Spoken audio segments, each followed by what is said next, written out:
Hello students, welcome to Shivaji polytechnic online classes. Analogue electronics के आज के लेक्चर में हम नेक्स्ट डायोड डिस्कस करेंगे जिसका नाम है टनल डायोड। टनल डायोड एक ही स्पेशल टाइप का डायोड होता है जिसे हम इसाकी डायोड भी कहते हैं। टनल डायोड में एक स्पेशल फिनोमिना अकर होता है जिसे हम टनलिंग कहते हैं, और टनलिंग के थ्रू ही टनल डायोड जो होता है वो उसमें करंट का फ्लो स्टार्ट होता है। तो आइए देखते हैं कि tunnel diode normal PN junction diode से कैसे अलग होता है और इसे हम टनल डायोड क्यों कहते हैं। तो देखिए, जो नॉर्मल पीएन जंक्शन डायोड होता है उसमें हम एक पी टाइप और एक एन टाइप सेमीकंडक्टर जोड़ते हैं और नॉर्मल पीएन जंक्शन डायोड बन जाता है। टनल डायोड में भी हम एक पी टाइप और एक एन टाइप सेमीकंडक्टर ही लेते हैं, लेकिन इसमें जो डोपिंग लेवल होता है वो बहुत हाई होता है। पी लेवल मतलब पी टाइप सेमीकंडक्टर का डोपिंग लेवल और एन टाइप सेमीकंडक्टर का डोपिंग लेवल दोनों बहुत ज़्यादा हाई होता है। लगभग 1000 गुना ज़्यादा होता है नॉर्मल डायोड से। नॉर्मल डायोड से 1000 गुना ज़्यादा डोपिंग होती है एक टनल डायोड में।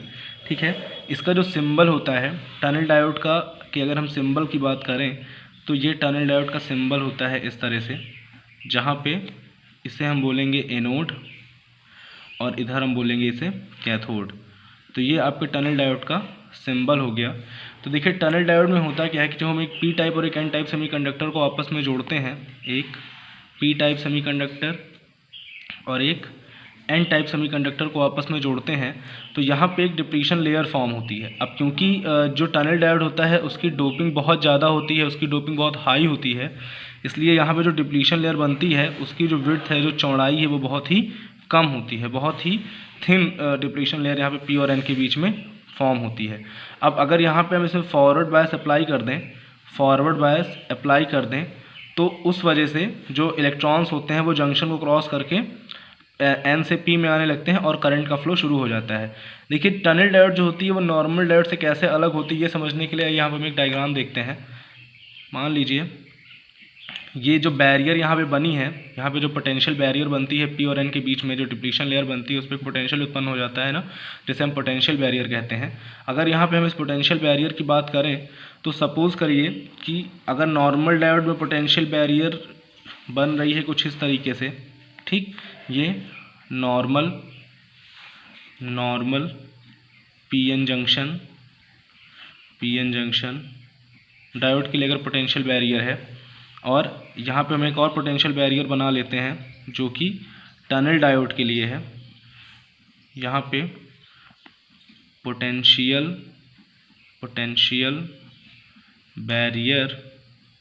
बैरियर फॉर टनल डायोड, ठीक। और ये क्या है, potential barrier for normal PN junction diode, और ये टनल डायोड के लिए है। तो यहाँ पे बहुत ध्यान से समझिएगा। मान लीजिए यहाँ पे ये एन साइड है और ये पी साइड है, तो एन साइड में इलेक्ट्रॉन्स होंगे इस तरीके से, यहाँ पे इलेक्ट्रॉन्स होंगे। तो जब जो नॉर्मल पीएन जंक्शन डायोड होता है उसमें करंट का फ्लो कब स्टार्ट होता है, जब अप्लाई किए गए एक्सटर्नल वोल्टेज का, यानी यहाँ पे जो हम फॉरवर्ड वोल्टेज अप्लाई कर रहे हैं उसका पोटेंशियल इतना बढ़ा दिया जाए कि यहाँ पे जो भी इलेक्ट्रॉन्स हैं उनमें इतनी एनर्जी आ जाए कि वो इस पोटेंशियल बैरियर को, यहाँ पे जो पोटेंशियल बैरियर है उसको ओवरकम करके क्रॉस कर सकें और एन से पी में आ सकें, तब करंट का फ्लो होता है। कहने का मतलब है कि पोटेंशियल इतना ज़्यादा बढ़ा दिया जाए कि ये जो इलेक्ट्रॉन्स हैं ये इस पोटेंशियल बैरियर को ओवरकम कर लें, इस पोटेंशियल बैरियर को क्रॉस करके जंप करते हैं कहाँ पे, एन से पी में जंप करते हैं, एन से पी में, तब इसमें करंट का फ्लो स्टार्ट होता है नॉर्मल पीएन जंक्शन डायोड में। लेकिन अगर हम टनल डायोड की बात करें तो टनल डायोड में मान लेते हैं कि हमारा एन रीजन है, एन क्षेत्र है, यहाँ पे भी इलेक्ट्रॉन्स हैं इस तरीके से। तो जो हमारा टनल डायोड होता है उसमें क्या होता है कि एन क्षेत्र से जो इलेक्ट्रॉन्स हैं वो पी क्षेत्र में जंप करते हैं। ऐसा नहीं कि मतलब कि अगर हम पोटेंशियल यहाँ पे ज़्यादा कर देंगे तब करंट फ्लो नहीं होगा, करंट फ्लो होगा। टनल डायोड में भी ये प्रोसेस होता है कि जब यहाँ पे जो इलेक्ट्रॉन्स हैं उनकी एनर्जी इतनी ज़्यादा हो जाए कि वो पोटेंशियल बैरियर को ओवरकम कर सकें, तब इलेक्ट्रॉन एन क्षेत्र से पी क्षेत्र में जाते हैं और करंट का फ्लो स्टार्ट हो जाता है।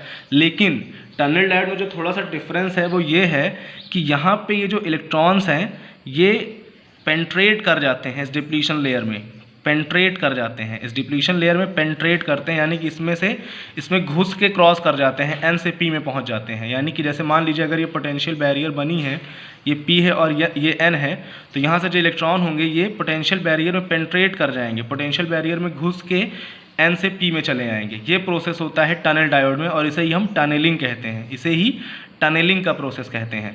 क्योंकि देखिए जो टनल डायोड होता है वो 1000 टाइम्स ज़्यादा डोपिंग उसमें होती है नॉर्मल पीएन जंक्शन डायोड से।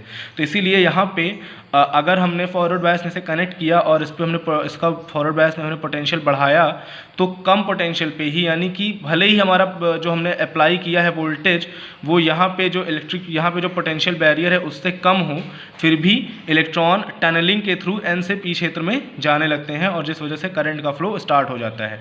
तो यही पूरा इफेक्ट क्या कहलाता है, टनलिंग कहलाता है। इसको मैं एक बार और आपको समझा देता हूँ।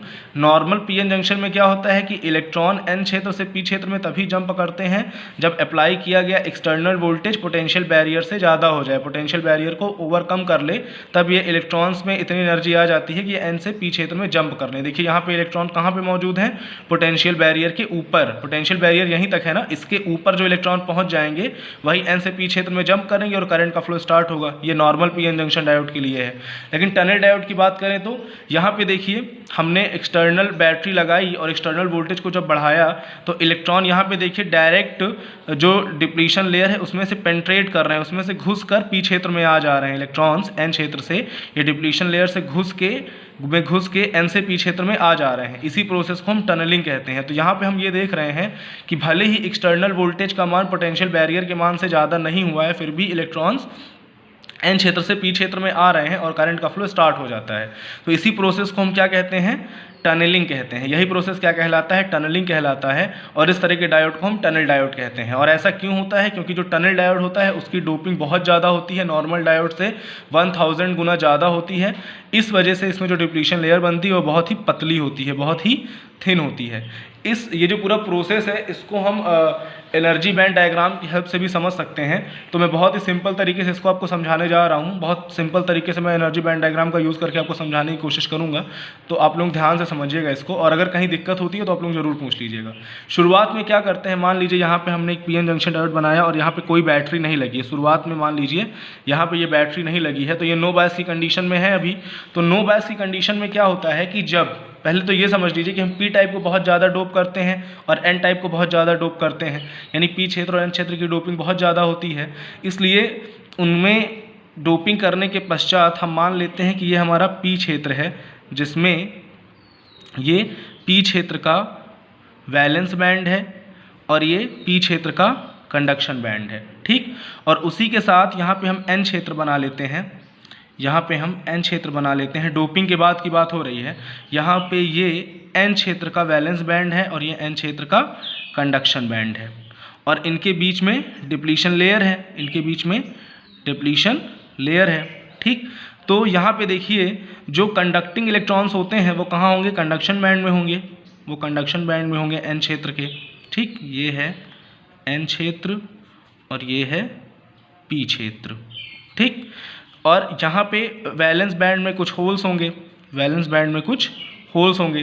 तो देखिए जब नो बायस की कंडीशन होती है उस समय भी जब हम पी क्षेत्र और एन क्षेत्र को आपस में जोड़ के पीएन जंक्शन डायोड बनाते हैं तो टनल डायोड में क्या होता है कि कुछ होल्स इधर आने लगते हैं एन क्षेत्र की ओर और उसी के साथ साथ कुछ इलेक्ट्रॉन्स कहाँ जाने लगते हैं, पी क्षेत्र की ओर। लेकिन इनका जो नंबर होता है वो बराबर होता है, equal number of electrons N क्षेत्र से पी क्षेत्र में जाते हैं और equal number of holes P क्षेत्र से एन क्षेत्र में आते हैं। तो इस तरह से यहाँ पे एक डिप्लीशन लेयर फॉर्म होती है और कोई करंट फ्लो नहीं हो पाती है। शुरुआत में करंट फ्लो होगी, जब इलेक्ट्रॉन पी एन क्षेत्र से पी क्षेत्र में जाएगा तब थोड़ी सी करंट फ्लो होगी, लेकिन उसके बाद एक पोटेंशियल बैरियर बन जाएगी और कोई करंट फ्लो नहीं होगी।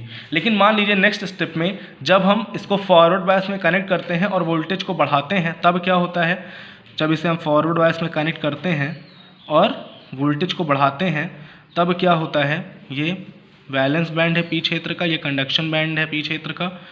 इस बार क्या होगा कि जब हम वोल्टेज को बढ़ाएंगे तो इलेक्ट्रॉन्स एक्साइट होंगे और एन क्षेत्र का जो कंडक्शन बैंड है वो ऊपर की तरफ शिफ्ट हो जाएगा और उसी के साथ साथ वैलेंस बैंड भी ऊपर की तरफ शिफ्ट होगा। तो सपोज करिए जो कंडक्शन बैंड थे और वैलेंस बैंड थे, हमने एक्सटर्नल वोल्टेज को इतना ज़्यादा बढ़ा दिया कि कंडक्शन बैंड अलाइन हो गया। जो हमारा एन क्षेत्र था उसका कंडक्शन बैंड पी क्षेत्र के वैलेंस बैंड के एकदम सीध में आ जाए, इतनी ज़्यादा हम एनर्जी को बढ़ा दें, तब उस केस में क्या होता है, उस केस में देखिए क्या होगा, यहाँ पे इस तरह से कुछ फॉर्म होगा, एनर्जी लेवल इस तरह से कुछ फॉर्म होगा। अब यहाँ पे देखिए कंडक्शन बैंड जो एन क्षेत्र का है, ये एन क्षेत्र का जो कंडक्शन बैंड है इसमें इलेक्ट्रॉन्स हैं, और पी क्षेत्र का जो वैलेंस बैंड है उसमें होल्स हैं। अब देखिए यहाँ पे क्या हो रहा है कि यहाँ पे अब डायरेक्ट जो इलेक्ट्रॉन्स हैं वो एन क्षेत्र से पी क्षेत्र में आने लगेंगे इस तरह से, क्योंकि ये अलाइन है तो ये ईजिली एन क्षेत्र से पी क्षेत्र में पेंट्रेट करने लगेंगे। यही जो फिनोमिना है इसे हम क्या बोलेंगे, टनलिंग बोलेंगे। इसी फिनोमिना को हम टनलिंग बोलेंगे। ठीक, उसके बाद देखिए अगर हम फर्दर इंक्रीज़ करते हैं एक्सटर्नल वोल्टेज को, जो हमने एक्सटर्नल वोल्टेज अप्लाई किया है, मान लीजिए उसे हम फिर से बढ़ाते जाते हैं और ज़्यादा इंक्रीज़ कर देते हैं, तो उस केस में क्या होता है, उस केस में ये जो कंडक्शन बैंड है ये थोड़ा और ऊपर शिफ्ट हो जाएगा, और ये जो अभी तक दोनों एक ही सीध में थे फिर ये एक सीध में नहीं रह जाएंगे। देखिए कैसे होगा, मान लीजिए कि यहाँ पे ये पी टाइप का कंडक्शन बैंड है और ये पी टाइप का वैलेंस बैंड है। ठीक, अब हमने जो पोटेंशियल था उसको बढ़ाया है, तो यहाँ पे ये जो कंडक्शन बैंड था एन क्षेत्र का वो थोड़ा सा ऊपर शिफ्ट हो गया। ठीक, और ये इसका वैलेंस बैंड है एन क्षेत्र का, तो ये कंडक्शन बैंड हो गया, ये वैलेंस बैंड हो गया इस तरीके से। तो अब यहाँ पे एक चीज़ बहुत ध्यान से समझिएगा कि यहाँ पे जब हमने एक्सटर्नल वोल्टेज को और ज़्यादा बढ़ा दिया तो एनर्जी लेवल बढ़ गया, तो यहाँ पे जो कंडक्शन बैंड था एन क्षेत्र का वो थोड़ा सा ऊपर शिफ्ट हो गया, थोड़ा ऊपर चला गया, और इसका पी क्षेत्र का वैलेंस बैंड यहाँ पे है। तो अब देखिए इनमें अलाइन नहीं रह गए, ये इतने अलाइन नहीं रह गए, तो इस वजह से जो करंट होगी वो डिक्रीज़ करने लगी, क्योंकि अब उतने ज़्यादा चार्ज कैरियर्स एक दूसरे की ओर पेंट्रेट नहीं करेंगे पी से एन में या एन से पी में। इस वजह से करंट क्या होगी, डिक्रीज़ होने लगेगी, और फिर इसके बाद जैसे हम वोल्टेज को फर्दर बढ़ाएंगे तो ये और ऊपर शिफ्ट हो जाएगा, और फिर उस वजह से करंट और डिक्रीज़ हो जाएगी, और फिर एक कंडीशन ऐसी आएगी जब tunnel diode normal PN junction की तरह बिहेव करने लगेगा। तो ये एक तरह से आपका बेसिक वर्किंग प्रिंसिपल था टनल डायोड का। तो इसको आप लोग अच्छे से समझ लीजिएगा कि यहाँ पे हम क्या कर रहे हैं, ये नो बायस की कंडीशन थी, ये नो बायस की कंडीशन में थी, ये था इंक्रीजिंग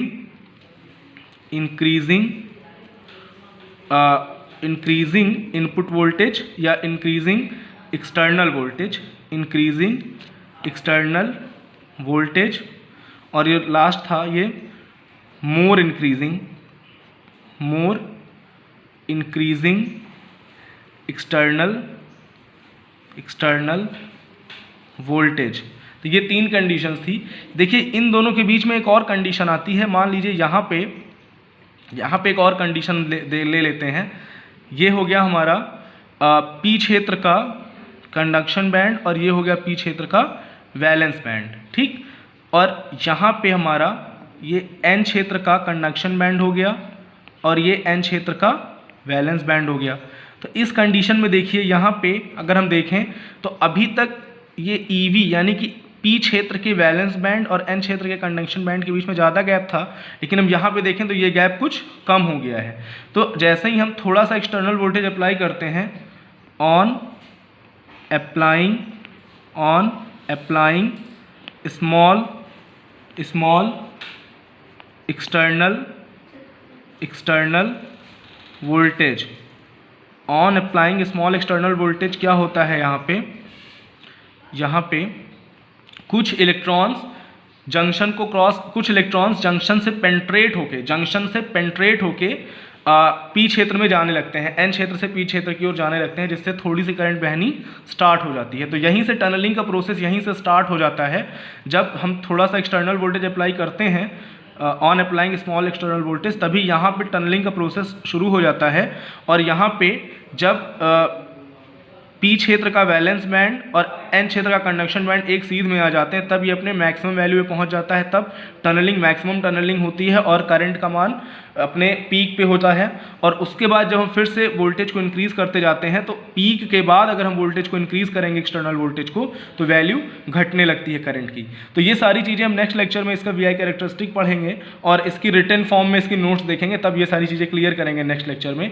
तो अभी आप ये इसका बेसिक कॉन्सेप्ट था, इसको आप अच्छे से समझ लीजिए और इसे मैं एक बार और रिवाइज कर देता हूँ। देखिए यहाँ पे ये पी क्षेत्र है, ये एन क्षेत्र है, ये भी पी क्षेत्र के लिए है और ये एन क्षेत्र के लिए है। यहाँ पर ये पी क्षेत्र के लिए है और ये एन क्षेत्र के लिए है। ठीक, देखिए शुरू में जब हम हाई डोप्ड डायोड बनाते हैं, जैसे हम टनल डायोड कहते हैं, जो 1000 टाइम ज़्यादा जिसमें डोपिंग होती है साधारण पी एन जंक्शन की तुलना में, तो वहाँ पे जो पी क्षेत्र है उसका वैलेंस बैंड कंडक्शन बैंड कुछ इस तरह होता है और जो एन क्षेत्र है उसका वैलेंस बैंड कंडक्शन बैंड कुछ इस तरह होता है। जब हम एक्सटर्नल वोल्टेज अप्लाई नहीं करते हैं, नो बायस की कंडीशन में, नॉर्मल स्थिति में ये ऐसे होते हैं और वहाँ पे कुछ इलेक्ट्रॉन्स एन क्षेत्र से पी क्षेत्र में जाते हैं और कुछ होल्स पी क्षेत्र से एन क्षेत्र में आते हैं, जिस वजह से थोड़ी सी करंट फ्लो होती है, लेकिन फिर करंट फ्लो नहीं, स्टॉप हो जाती है, रुक जाती है, क्योंकि डिप्लीशन लेयर बन जाती है। उसके बाद जैसे ही हम एक्सटर्नल वोल्टेज अप्लाई करते हैं तो उस वजह से यहाँ पे टनलिंग स्टार्ट हो जाती है। कुछ इलेक्ट्रॉन्स एन क्षेत्र से पी क्षेत्र में जाने लगते हैं, जिससे टनलिंग स्टार्ट हो जाती है और करंट फ्लो होने लगती है।